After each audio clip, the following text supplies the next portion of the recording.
को भी शर्मा जाए, इतना बड़ा चोर है अरविंद केजरीवाल। और अगर अरविंद केजरीवाल को कोई पॉलिसी की बात या करप्शन की बात कोई अभी तक समझ नहीं आती है, तो मैं अरविंद केजरीवाल जी को कहना चाहता हूं, आप थोड़ा सा मुझे समय दीजिए।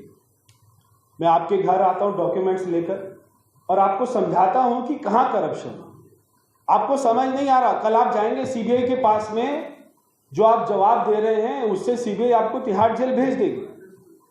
मैं आपको समझाता हूं करप्शन कहां हुई है। आप ऐसे गुमराह बन जाते हैं, ऐसे भोले भाले बन जाते हैं। अगर आपको विश्वास नहीं है, अगर आपको समझ नहीं आ रहा है कि करप्शन क्या है, तो मैं आपको सारे कागज लेके आता हूं और आपको समझाता हूं कि करप्शन कहां हुई। तो इसलिए आज एक बात स्पष्ट है कि अगर दिल्ली सरकार के दो बड़े मंत्री जेल जाते हैं, सत्येंद्र जैन और मनीष सिसोदिया, और हम सभी जानते हैं कि चाहे आम आदमी पार्टी है, चाहे दिल्ली सरकार है, चाहे पंजाब सरकार है, चाहे कोई मंत्री बनाना है, चाहे कोई अपना राज्यसभा का सांसद बनाना है, अरविंद केजरीवाल के बिना आम आदमी पार्टी में और दिल्ली सरकार में पत्ता भी नहीं हिल सकता है। वो ही मालिक है, वो ही बॉस है, वही मास्टरमाइंड है, वही आर्किटेक्ट है सारी शराब पॉलिसी का। इसलिए या जो व्यापारी हैं उनसे पैसा इकट्ठा करके किसको दिया, अरविंद केजरीवाल ये भी नहीं बताएंगे। और उससे बड़ी बात, दिल्ली सरकार के जो आईएएस ऑफिसर सी अरविंद, उनकी जो स्टेटमेंट है, मैं उसको आज पुनः दोहराता हूं। उन्होंने कहा कि मनीष सिसोदिया ने मुझे फोन कर कर मुख्यमंत्री आवास पे बुलाया, ये ऑन रिकॉर्ड है। और जब मैं वहां पहुंचा तो अरविंद केजरीवाल बतौर मुख्यमंत्री वहां बैठे हुए थे और मुझसे वहां कहा गया कि शराब नीति में ये चीजें हैं जो आपको बदल के देनी है, आप कार्यनीति में ये परिवर्तन करने हैं। ये वही परिवर्तन है जिनमें घोटाला हुआ, और अरविंद केजरीवाल वहां बैठे हुए इंस्ट्रक्शन दे रहे हैं। तो आप सरकार के मुखिया हैं, आपके घर पे अधिकारी आ रहे हैं, आप अधिकारियों को निर्देश दे रहे हैं कि ये चीजें आपने बदलनी है, और आप कहते हैं घोटाला नहीं हुआ।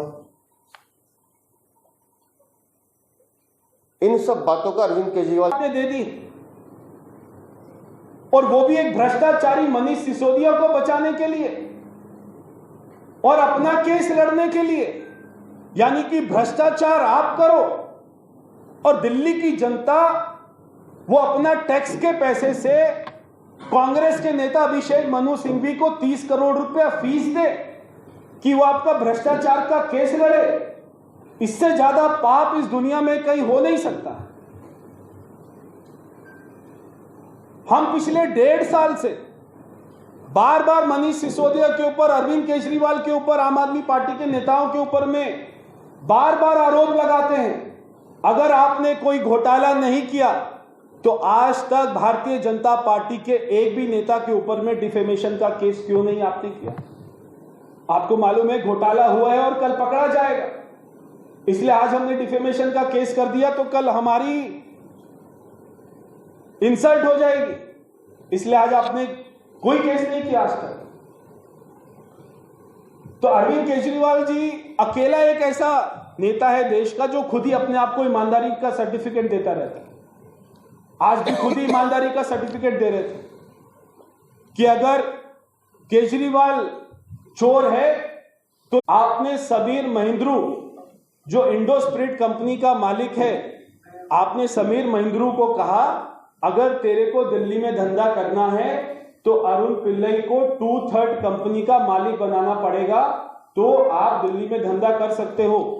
जिस अरुण पिल्लई का इंडोस्पिरिट कंपनी में 1% का भी शेयर नहीं था, जैसी पॉलिसी आती है, समीर महिंद्रू जो इंडोस्पिरिट कंपनी का मालिक है, वो अपनी कंपनी का 2/3 शेयर उस अरुण पिल्लई को दे देता है, क्योंकि वो साउथ इंडिया से पॉलिसी लेके आए।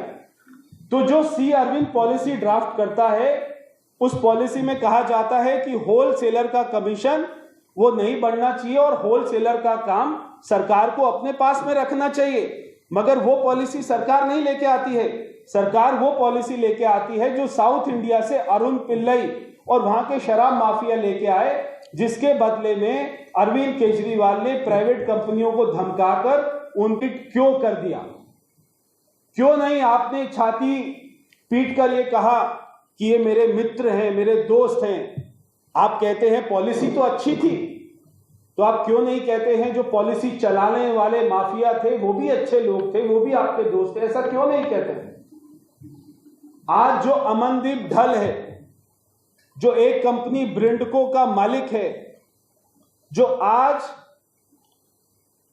दिल्ली में पुलिस हिरासत में है, उसको आपने पंजाब का आधा काम दे दिया।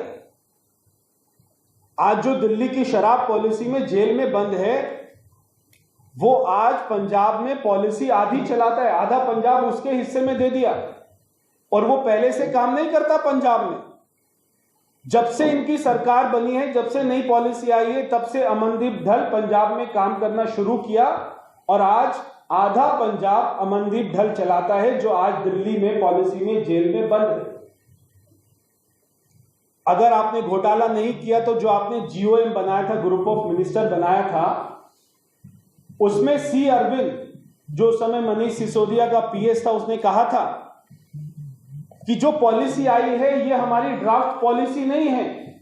तो पॉलिसी कहां से आई? पॉलिसी आई साउथ इंडिया से। पॉलिसी कौन लेके आए? पॉलिसी लेके आए वहां के 6% में भी आपको प्रॉफिट हो रहा है, 2% में भी आप लोग खुश हो काम करके, होलसेलर सारे।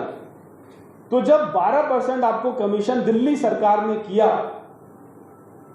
तो उसमें से 6% दिल्ली सरकार को कैश के रूप में जाता था, इसलिए 12% कमीशन हुआ। अगर घोटाला नहीं हुआ तो जो आपके सी अरविंद और दिनेश अरोड़ा ने कोर्ट में 164 में बयान दर्ज कराए, अभी तक अरविंद केजरीवाल ने उसको कॉन्ट्राडिक्ट क्यों नहीं किया? क्यों अरविंद केजरीवाल ने एक बार भी ये नहीं कहा कि वो जो बयान दर्ज कराए गए हैं, सी अरविंद जो उस समय मनीष सिसोदिया का प्राइवेट सेक्रेटरी चौर है, आज सारे वो आपके साथी हो गए। जब आप लोग जेल जा रहे हैं तो आप लोग हाथ मिलाकर अपना स्टेज पर खड़े होकर विपक्ष की बात करते हैं, विपक्ष एकता की बात करते हैं। आप जितना मर्जी चिल्ला लीजिए, अगर आपने चोरी करी है अरविंद केजरीवाल, तो मैं आपको कहना चाहता हूं आपको जेल जाना पड़ेगा। दुनिया की कोई ताकत आपको रोक नहीं सकती।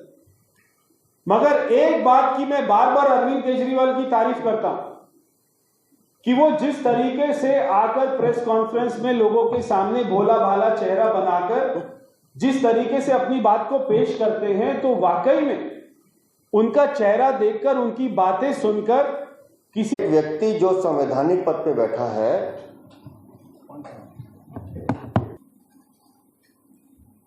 जब किसी अपराधी पर शिकंजा कसता है तो जिस तरह की बयानबाजी उसको करनी चाहिए। और मैं इसको थोड़ा सा और अगर ठीक से समझूं तो अरविंद केजरीवाल आज अतीक अहमद की भाषा बोल रहे थे। आप सुबह ने अतीक को सुना होगा। आज अतीक ने सुबह ये कहा यूपी में जांच एजेंसियों को कि पहले वो मोबाइल लाओ, वो देख के मैं बताऊंगा कि मैंने किस किस से बात की थी।